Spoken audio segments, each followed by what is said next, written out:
मयुरी लिफ्टच्या दिशेने पळत सुटली आणि तिच्या मागून येणाऱ्या त्या जड परिचित पावलांचा आवाज तिच्या काळजाचे ठोके एकाएकी वाढवत होता. कॉर्पोरेट कॉरिडॉरमध्ये आता केवळ पॅन्ट्रीच्या कोपऱ्यामध्ये लावलेला एक छोटा पिवळा दिवा चालू होता, ज्याच्या अंधुक आणि तिरप्या पडलेल्या प्रकाशामध्ये त्या दोघांच्या सावल्या काचेच्या भिंतीवर एकमेकांवर आदळत असल्यासारखा विचित्र दिसत होत्या. मयुरीने लिफ्टचे स्टीलचे बटन एका पाठोपाठ एका जोरात आणि घाईघाईने दाबले, पण लिफ्ट अजून खालच्या पार्किंगच्या मजल्यावरच रेंगाळत होती. तिची ही अस्वस्थता आणि थरथरणारी बोटे पाहून अनिकेतने मागून येतीचा उजवा हात अगदी नाजूकपणे पण भक्कमपणे आपल्या हाताच्या मुठीत पकडला. मयुरी एका झटक्यामध्ये वळून त्याला स्वतःपासून दूर ढकलण्याचा जोरदार प्रयत्न केला, पण त्या गडबडीमध्ये तिचा पाय तिच्याच राखाडी साडीच्या काठामध्ये अडकला आणि तिचा तोल गेला. अनिकेतने एका क्षणाचाही विलंब न करता वेळेवर तिची कंबर आपल्या बळकट हातांनी धरून तिला पूर्णपणे स्वतःकडे खेचले. मयुरी थेट त्याच्या रुंद छातीवर जाऊन स्थिरावली. या अचानक झालेल्या धक्क्यामुळे तिचा चष्मा किंचित नाकावरून सरकला होता आणि तिच्या डोक्यावरच्या आंबाड्याची एक बड सैल होऊन तिच्या गालावर येऊन पडली होती. "अनिकेत, सोड मला. ऑफिस आहे हे आणि कोणीही पाहू शकतं." मयुरीने धापा टाकत एका हाताने आपला नाकावरचा चष्मा नीट करण्याचा केविलवाणा प्रयत्न करत म्हटले, पण तिच्या हृदयाची वेगाने होणारी धडधड अनिकेतला त्याच्या छातीवर स्पष्टपणे जाणवत होती. "ऑफिस पूर्णपणे रिकामं आहे मयुरी. सगळे कर्मचारी केव्हाच निघून गेलेत आणि जोपर्यंत तू मला सरळ शब्दामध्ये सांगत नाहीस की तुला त्या लंडनहून आलेल्या नताशाचा इतका जळफळाट का होतोय, तोपर्यंत मी तुला इथून एक पाऊलही पुढे टाकू देणार नाही आणि सोडणार तर अजिबात नाही." अनिकेतच्या ओठांवर ते जुनं खोडकर आणि हुकमी हसू होतं, जे कॉलेजच्या दिवसांमध्ये मयुरीला पूर्णपणे वेड लावायचं. तो तिच्या चेहऱ्याच्या इतका जवळ वाकला होता की त्याच्या गरम श्वासांची ऊब मयुरीच्या गालांवर आणि मानेवर रेंगाळत होती, ज्यामुळे मयुरीच्या शरीरामध्ये जुन्या आठवणींची एक मोठी लाट उसळली होती. "मला आणि त्या नखरेल नताशाचा जळफळाट? अजिबात नाही. मी कशाला जळू तिच्यावर? तिला तर साधी कॉफीसुद्धा पिता येत नाही. कॉफीमध्ये थोडी साखर जास्त झाली म्हणून संपूर्ण ऑफिस डोक्यावर घेतल्यासारखं नाक मोडत होती ती आणि मोठ्या दिमाखात काय सांगत होती, माय कॅलरीज." मयुरीने आपला चेहरा अत्यंत वेडावाकडा करत नताशाच्या लंडनच्या उच्चारांची हुबेहूब आणि मजेशीर नक्कल केली. तिचे होठ अजूनही रागाने आणि ईर्ष्येने थोडे थरथरत होते. मयुरीचा हा बालिश आणि तितकाच प्रेमळ अवतार पाहून अनिकेतला आपले हसू अजिबात आवरेना. तो कॉरिडॉरच्या काचेच्या भिंतीला टेकून अगदी मनापासून खळखळून हसू लागला. त्याचा तो मोकळा आवाज त्या शांत फ्लोअरवर गुंजला. "बाप रे मयुरी, तू अजूनही तशीच आहेस. यात तीळ मात्र बदल झालेला नाही. जेव्हा जेव्हा तुला कोणाचा मत्सर वाटतो ना, जेलसी होते ना, तेव्हा तू समोरच्याची अशीच तोंडवाकडं करून नक्कल करतेस. कॉलेजमध्ये जेव्हा स्नेहा माझ्या सायकलच्या पुढच्या दांडीवर बसली होती, तेव्हाही तू हॉस्टेलच्या गेटवर उभी राहून असंच तोंडवाकडे केलं होतंस आणि मला आठवडाभर जेवायला दिलं नव्हतंस." अनिकेतने तिचे मनगट अजून थोडे जवळ ओढत जुनी आठवण काढली. "अनिकेत." मयुरीने रागाने आणि लाजेने सुरू होऊन त्याच्या छातीवर आपल्या डाव्या हाताने एक हलकी बुक्की मारली, पण त्या मारण्यामध्ये राग कुठेच नव्हता, तर फक्त एक अथांग जुना हक्क आणि प्रेम साठलेलं होतं. काही क्षणांसाठी तो कॉर्पोरेट कॉरिडॉर त्यांच्या हसण्याने, जुन्या रेशमी आठवणींनी आणि एकमेकांच्या स्पर्शाच्या उभेने पूर्णपणे जिवंत झाला होता. पण हा सुखाचा आनंद फार काळ टिकणारा नव्हता. मयुरीच्या डोळ्यांमध्ये अचानक पुन्हा तोच पुण्याच्या रेकॉर्ड रूममधला गंभीर सस्पेन्स, ती निलंबित फाईल आणि विक्रमराव राजेंचा तो क्रूर चेहरा एका सेकंदामध्ये तरळून गेला. तिचे हसू अचानक विरले आणि तिचे डोळे पुन्हा एकदा पाण्याने भरून आले. तिने अनिकेतच्या महागड्या शर्टचे कापड आपल्या हातामध्ये घट्ट पकडले, आपले डोके त्याच्या छातीवर टेकवले आणि ती स्वतःला न आवरता ढसाढसा रडू लागली. तिचे ते आर्त हुंदके त्या शांत अंधुक कॉरिडॉरमध्ये घुमू लागले, ज्याने अनिकेतचे मनातून पूर्णपणे तुटले. "तू मुंबईला कधी आणि कसा आलास अनिकेत? तू तर मला म्हणाला होतास की पुण्यातच थांबणार आहेस. मग माझ्या नकळत तू इथे आधीच कसा पोहोचलास?" मयुरीने त्याचा हात हळूच बाजूला सरत आणि आपले ओले डोळे पुसत विचारले. तिच्या आवाजामध्ये आता एक अनिकेतबद्दलची प्रचंड काळजी आणि एक भयानक राजकीय भीती दाटून आली होती.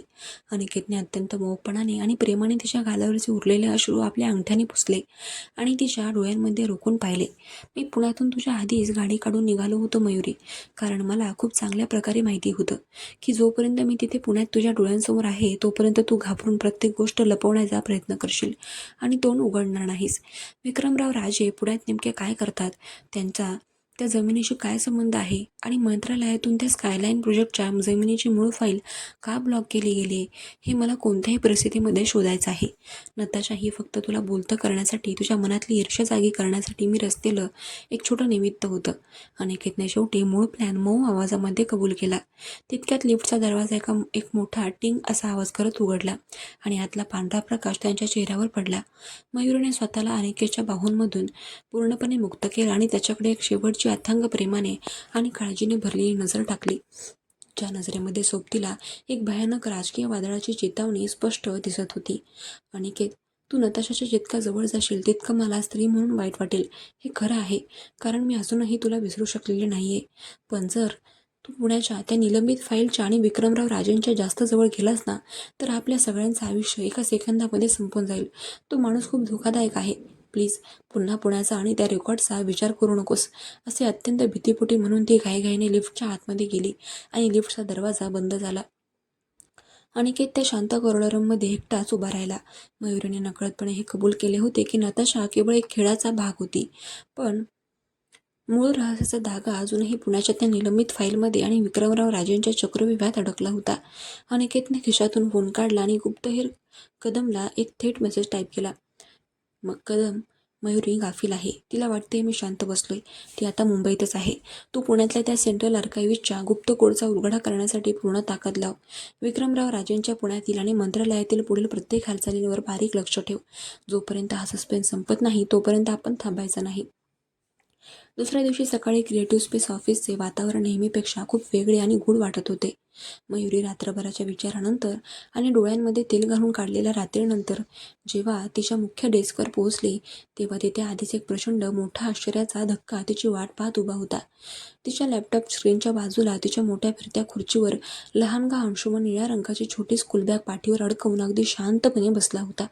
त्याच्या एका हातामध्ये मोठे ड्रॉइंग बुक होते आणि दुसऱ्या हातामध्ये रंगीत क्रेयॉन्सचे बॉक्स होते. शेजारीच मावशी अत्यंत काळजीमध्ये उभ्या होत्या आणि निलेश त्याला मोबाईलवर मिकी माऊसचे व्हिडिओ दाखवून हसवायचा आणि शांत ठेवण्याचा प्रयत्न करत होता. आई, तू आलीस? अंशुमनने मयुरीला फ्लोअरवर पाय ठेवताच जोरात हाक मारली आणि तो खुर्चीवरून उडी मारून धावत जाऊन थेट तिच्या गळ्यामध्ये पडला. अंशू, मावशी, तुम्ही दोघं अचानक इथे मुंबईत आणि थेट माझ्या या ऑफिसमध्ये कसे काय आलात? मयुरीने पूर्णपणे गोंधळून, घाबरून आणि प्रचंड आश्चर्याने मावशींकडे पाहत एका दमामध्ये विचारले. मावशींनी अत्यंत घाबरलेल्या नजरेने अनिकेतच्या बंद असलेल्या काचेच्या केबिनकडे बोट दाखवले आणि म्हणाल्या की बाळा, आज पहाटे 4:30 वाजताच अनिकेतने स्वतःची एक खाजगी मोठी गाडी आणि 2 बॉडीगार्ड्स पुण्यामध्ये आपल्या बंगल्यावर पाठवले होते. गाडीसोबतच तसा निलेशचा फोन आला होता की पुण्यामध्ये विक्रमराव राजेंच्या गुंड्यांचा आणि सरकारी माणसांचा वावर आपल्या बंगल्याभोवती खूप वाढलाय. त्यामुळे अंशुमनला तिथे गोरेगाव पार्कच्या बंगल्यावर ठेवणे आता एका सेकंदासाठीही सुरक्षित नाही. त्याला काही दिवसांसाठी मुंबईत आणलेलं बरं, जिथे अनिकेत स्वतः त्याची सुरक्षा पाहू शकेल. म्हणून आम्ही काहीही विचार न करता कपडे भरून निघून आलो. हे ऐकताच मयुरीच्या काळजाचा ठोका चुकला आणि डोळ्यातून पाणी आले. पण सोबतीला एक अनामिक सुरक्षिततेची ऊब तिच्या मनामध्ये दाटून आली. अनिकेतने तिच्या नकळत केवळ त्याच्या संशयाच्या आधारे तिच्या बाळाच्या सुरक्षिततेसाठी एवढी मोठी काळजी घेतली होती आणि त्याला थेट स्वतःच्या छत्राखाली आणले होते. ती अंशुमनला छातीशी घट्ट कावीमध्ये घेऊन उभी राहिली. तितक्यात अनिकेतच्या केबिनचा दरवाजा उघडला आणि तो बाहेर आला. त्याचा रुबाब नेहमीसारखाच कडक, अंगात काळा सूट आणि डोळ्यांमध्ये एक व्यावसायिक धार होती. पण मयुरीच्या कडेवर असलेल्या अंशुमनला पाहताच त्याच्या त्या कडक डोळ्यांमध्ये एक प्रचंड जिव्हाळा, वात्सल्य आणि एक वेगळीच चमक आली. हाय चॅम्प, कसे आहात तुम्ही? अनिकेतने मयुरीच्या अगदी जवळ येत अंशुमनला आपला हात पुढे करून हाय फाय दिला. अंशुमनने ही कालची भीती विसरून अजिबात न घाबरता अनिकेतच्या मोठ्या हातावर आपल्या लहान हाताने जोरात टाळी दिली. आई, हेच ते मोठे काका आहेत ना, ज्यांचे डोळे हुबेहूब माझ्यासारखे आहेत, जे काल पुण्यामध्ये आपल्या घरी आले होते आणि खूप रडत होते? अंशुमनने अतिशय निष्पाप स्वरामध्ये संपूर्ण ऑफिसला ऐकू जाईल अशा मोठ्या आवाजामध्ये म्हटले. आणि हे ऐकताच शेजारी उभा असलेला निलेश आणि पॅन्ट्रीचा पोरा तोंड दाबून गालातल्या गालात हसू लागले. मयुरीचा चेहरा लाजेने, संकोचाने आणि भीतीने एका सेकंदामध्ये एकदम लालबुंद झाला. तिची नजर धरणीला खिळली. तिने अनिकेतकडे डोळे मोठे करून पाहत गप्प राहण्याचा इशारा केला.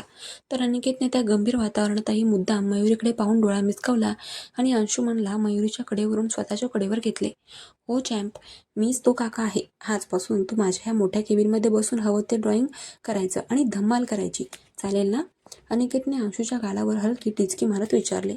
हो चालेल, पण मला मिकी माऊस पण मोठ्या स्क्रीनवर बघायचा आहे. अंशुमनने आपला छोटा हट्ट पुढे केला. सगळं मिळेल चॅम्प, तुला जे हवं ते मिळेल.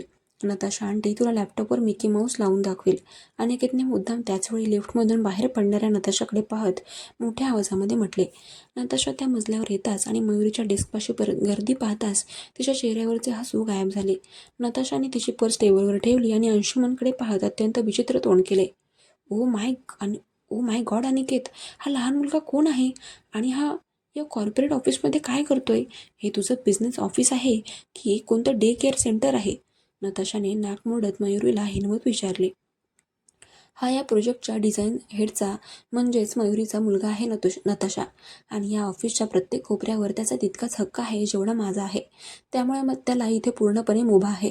अनिकेतने मयुरीच्या डोळ्यांमध्ये थेट रोखून पाहत अत्यंत खंबीर आणि कडक आवाजामध्ये नताशाला जागेवरच ठोकले. मयुरीने अनिकेतच्या या उत्तराकडे आणि त्याच्या या डोळ्यांतील त्या हक्काच्या भावनेकडे पाहिले आणि तिच्या काळजामध्ये पुन्हा एका मोठ्या वादळाची आणि जुन्या प्रेमाची ठिणगी पेटली. नताशाचा जळफळाट, मयुरीची ईर्ष्या आणि अनिकेतचा हा नवा मास्टर स्ट्रोक आता ऑफिसच्या 4 भिंतीच्या आतमध्ये एका नव्या थरारक वळणावर पोचला होता. पण हा कौटुंबिक प्रसंग सुरू असतानाच अनिकेतच्या खिशामध्ये असलेला फोन पुन्हा एकदा मोठ्याने व्हायब्रेट झाला.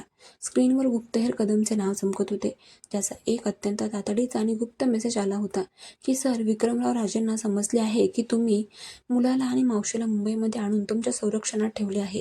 ते प्रचंड संतापले आहेत आणि त्यांनी मंत्रालयाची संपूर्ण राजकीय ताकद वापरून आपल्या द स्कायलाईन प्रोजेक्टला बेकायदेशीर ठरवून काम तातडीने थांबवण्याची अधिकृत सरकारी नोटीस मुंबई ऑफिसच्या पत्त्यावर रवाना केली आहे.